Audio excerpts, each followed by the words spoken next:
നേർവേദി പ്രഭാഷണ പരമ്പരയിലേക്ക് ഏവർക്കും സ്വാഗതം.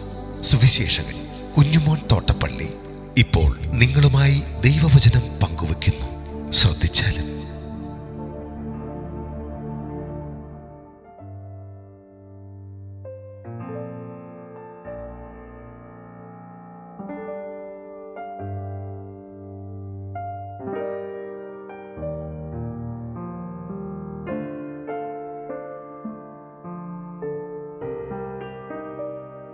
സഖറിയ പ്രവചനം 5-6 അധ്യായങ്ങൾ. ഞാൻ ആദ്യ വാക്യങ്ങൾ വായിക്കുന്നത് ശ്രദ്ധിച്ചാലും.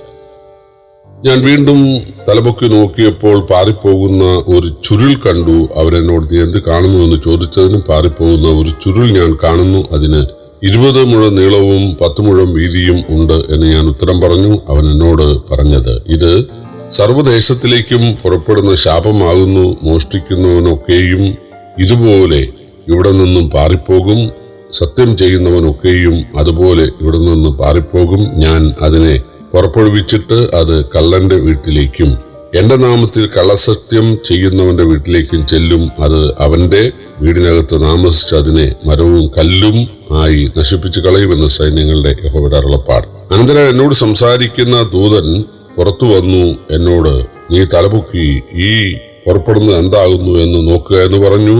അതെന്തെന്ന് ഞാൻ ചോദിച്ചതിന്, പുറപ്പെടുന്നതായ ഒരു ഏഫ എന്നവൻ പറഞ്ഞു. അത് സർവ്വദേശത്തിലുമുള്ള അവരുടെ അകൃത്യം എന്നും അവൻ പറഞ്ഞു. പിന്നെ ഞാൻ വട്ടത്തിൽ ഉള്ള ഒരു ഈയപ്പലക പോകുന്നതും അവിടെ ഏഫയുടെ നടുവിൽ ഒരു സ്ത്രീ ഇരിക്കുന്നതും കണ്ടു. അത് ദുഷ്ടതയാകുന്നു എന്ന് പറഞ്ഞു. അവൻ അവളെ ഏഫയുടെ അകത്താക്കി ഈയപ്പലക കൊണ്ട് അടച്ചു.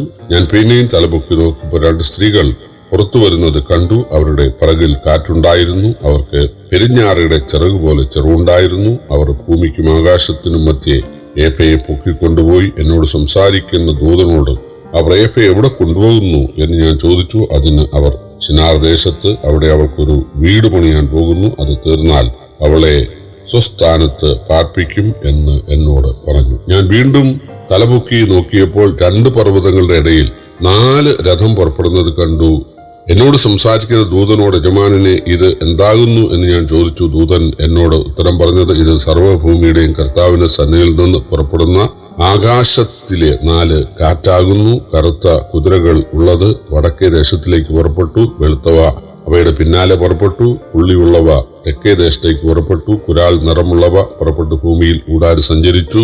നിങ്ങൾ പോയി ഭൂമിയിൽ ഊടാടി സഞ്ചരിപ്പീൻ എന്ന് അവൻ കൽപ്പിച്ചു. അങ്ങനെ അവ ഭൂമിയിൽ ഊടാടി സഞ്ചരിച്ചു.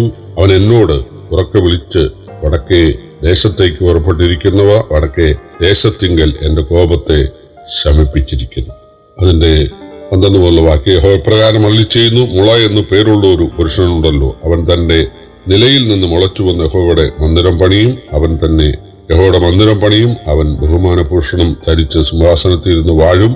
അവൻ സിംഹാസനത്തിൽ പുരോഹിതനുമായിരിക്കും. ഇരുവർക്കും തമ്മിൽ സമാധാന മന്ത്രണമുണ്ടാകും. ആ കിരീടമോ ഹേലേം, തോബിയാവ്, യദയാവ്, സഫന്യാവിന്റെ മകനായ ഹേൻ എന്നിവരുടെ ഓർമ്മയ്ക്കായി യഹോവയുടെ മന്ദിരത്തിൽ ഉണ്ടായിരിക്കണം. എന്നാൽ ദൂരസ്ഥന്മാർ വന്ന് യഹോവയുടെ മന്ദിരത്തിങ്കൽ പണിയും. സൈന്യങ്ങളുടെ യഹോവ എന്നെ നിങ്ങളുടെ അടുക്കൽ അയച്ചിരിക്കുന്നുവെന്ന് നിങ്ങൾ അറിയും. നിങ്ങൾ ശ്രദ്ധയോടെ നിങ്ങളുടെ ദൈവമായ യഹോവയുടെ വാക്ക് കേട്ടനുസരിക്കുമെങ്കിൽ അത് സംഭവിക്കും. സഖറിയ പ്രവചനം 5-6 അധ്യായങ്ങൾ സഖറിയാവിനുണ്ടായ 4 ദർശനങ്ങളും സഖറിയാവ് ചെയ്യേണ്ട ഒരു കാര്യവുമാണ്.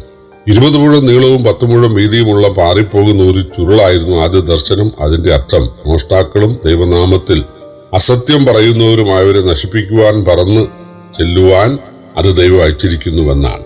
10 കൽപ്പനയിലെ 2 കൽപ്പന മാത്രം പറഞ്ഞിരിക്കുന്നെങ്കിലും ന്യായപ്രമാണം അനുസരിക്കാത്ത യഹൂദർക്കുള്ള ശിക്ഷ ആണ് സൂചിപ്പിക്കുന്നത്. ബാബയിൽ നിന്നും വിടുവിക്കുകയും ദേവാലയം നിർമ്മിച്ചു നൽകുകയും ചെയ്യുന്ന ദൈവമുമ്പാകെ വചനപ്രകാരം ജീവിക്കണം, അല്ലെങ്കിൽ ശിക്ഷയുണ്ടാകും. 2ാം ദർശനം ഏഫ എന്ന അളവ് പാത്രവും അതിലൊരു സ്ത്രീയും ഏഫയ്ക്ക് ഈയപ്പലക കൊണ്ടുള്ള മൂടിയുമാണ്. 3ാം ദർശനം ചിറകുള്ള 2 സ്ത്രീകൾ വന്ന് ഏഫയെ ആകാശത്തിലൂടെ ഉയർത്തി ശിനാർ ദേശത്തേക്ക് കൊണ്ടുപോകുന്നതാണ്. ഏഫയിൽ ഇരുന്ന സ്ത്രീ ഇസ്രായേലരുടെ ദുഷ്ടതയെ കാണിക്കുന്നു എന്നാണ് 7ാം വാക്യം. ദൈവം ഇസ്രായേലിനെ ശുദ്ധീകരിക്കും എന്നാണ് ഇതിന്റെ അർത്ഥം. യേശുവിനെ രക്ഷകനായി സ്വീകരിച്ചിരിക്കുന്നവരൊക്കെ ദൈവമക്കളാണ്. പക്ഷേ അവർ ദൈവമക്കളും രക്ഷിക്കപ്പെട്ടവരും സ്വർഗാവകാശികളും പാപമോചനം പ്രാപിച്ചവരും എന്ന് പറയുമ്പോൾ അവർക്ക് പാപം ചെയ്യാനുള്ള ലൈസൻസ് അല്ലേ എന്ന് ചോദിക്കുന്നവരുണ്ട്. പക്ഷേ അപ്പൻ ശിക്ഷിക്കാത്ത മകൻ എവിടെ? ഞാൻ അപ്പനെങ്കിൽ എന്നോട് ബഹുമാനം എവിടെ എന്ന് ചോദിച്ചുകൊണ്ട് തീർച്ചയായിട്ടും ബാലശിക്ഷ ദൈവം നൽകും. ബാലശിക്ഷ ഉള്ളതുകൊണ്ട് നരകശിക്ഷയില്ല. ബാലശിക്ഷ നമ്മെ ശുദ്ധീകരിക്കാനാണ്. തീർച്ചയായിട്ടും ദൈവമക്കളെ ബാലശിക്ഷ നൽകി തനിക്കൊള്ളാവുന്നവരാക്കി ശുദ്ധീകരിച്ച് ദൈവരാജ്യത്തിനായിട്ട് ഒരുക്കും. അതാണ് ഈ വാക്യങ്ങൾ നമുക്ക് നൽകുന്ന സന്ദേശം.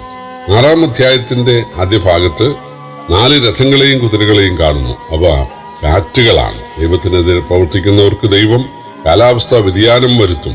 വടക്കേ ദേശത്തേക്ക് പോയ രഥം ബാബേൽ പ്രദേശങ്ങളിൽ നാശം വിതച്ചു.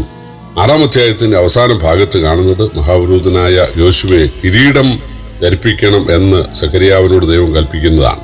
പുരോഹിതനായ സഖരിയാവ് കിരീടം ധരിക്കേണ്ടതില്ല. രാജാക്കന്മാരാണ് കിരീടം ധരിക്കേണ്ടത്. എന്നാൽ രാജാവും പുരോഹിതനും ദാവീദിന്റെ മുളയുമായ ദാവീദിന്റെ വംശത്തിൽ നിന്ന് വരുന്നവനുമായ യേശു ദൈവരാജ്യത്തിൽ പൊൻകിരീടം ധരിച്ചുകൊണ്ട് വാഴും. അതിനെ സൂചിപ്പിക്കാനാണ് ഈ കാര്യം. ദൈവരാജ്യത്തിൽ യഹൂദർ മാത്രമല്ല, യേശുവിനെ വിശ്വസിക്കുന്ന പുറജാതികളായ ദൂരസ്ഥരും ഉണ്ടാകും എന്ന് പറഞ്ഞ് ഈ അധ്യായം അവസാനിപ്പിക്കുന്നു. കർത്താവിനെ കൈക്കൊണ്ട് പാപമോചനം നേടി ദൈവമക്കളായി കർത്താവിനായി പ്രവർത്തിക്കാൻ, ജീവിക്കാൻ ദൈവം നമ്മെ സഹായിക്കട്ടെ. കർത്താവിന്റെ വലിയ നാമം വാഴ്ത്തപ്പെടുമാറാകട്ടെ.